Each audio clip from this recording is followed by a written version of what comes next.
Well, in your order of service, there's a picture.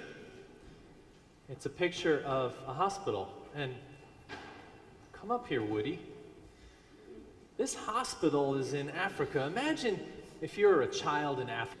You're a child in Africa and you get sick and you need a hospital.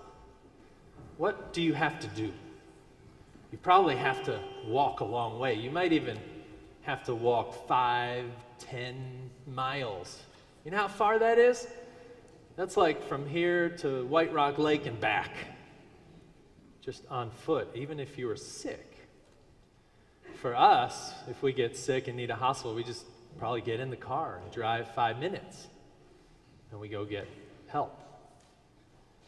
But there's a hospital in Africa, and you have something to do with this, don't you? Yes, I do. I had a great honor to be able to help found and start this hospital in Liberia. So this is in West Africa. That's right.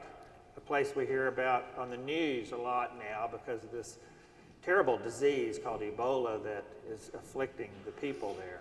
And so how did you come to find this place? Well, we met a couple from Liberia who had fled that area at a time of war and had made a new life in the United States and had become United States citizens, but wanted to go back and give back to the people there. They sold all their belongings here, and we were inspired, my wife and I were very inspired by their selflessness to think of doing that kind of thing. So we wanted to be involved. And so Woody's a member of our church, and you went over there and met the people and helped make this happen? Yes, we've been there several times and got to meet the people in the villages there. It's in a rural area of Liberia, and came to really love those people because they have a wonderful sense of family and a joy of life that is somewhat surprising considering the problems they have. Yeah.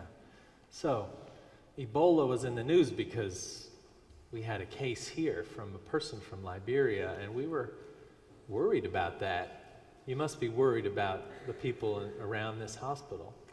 Yes, they've had an Ebola case now. They are sort of at the edge of the terrible Ebola epidemic, but they've had an Ebola case, and they expect to be seeing more because it's still going on, and they also have the problem of other diseases, not just Ebola. Some people are afraid to come to the hospital because they may be exposed to Ebola.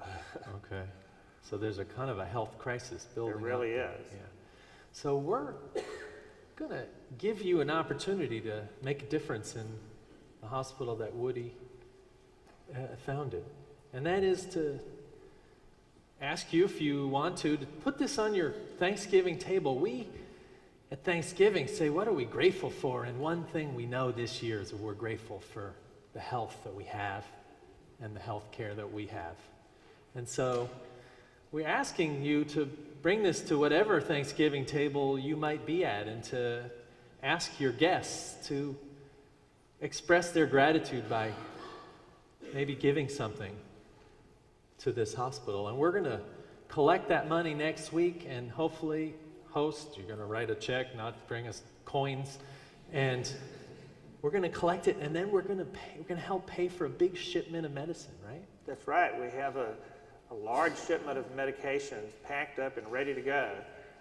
So this will help pay for that and to ship that medication to Liberia. And it will be shared with hospitals throughout Liberia, not just Zoe Geh, but other hospitals. Okay, very good. Well, thank you, Woody, for this work, and we hope that young and old might express their compassion for those in the world. We talk about compassion this year and how it turns into action. This is one way to do that. We hope we can help. Thank you. Thank you, Woody. Thank you.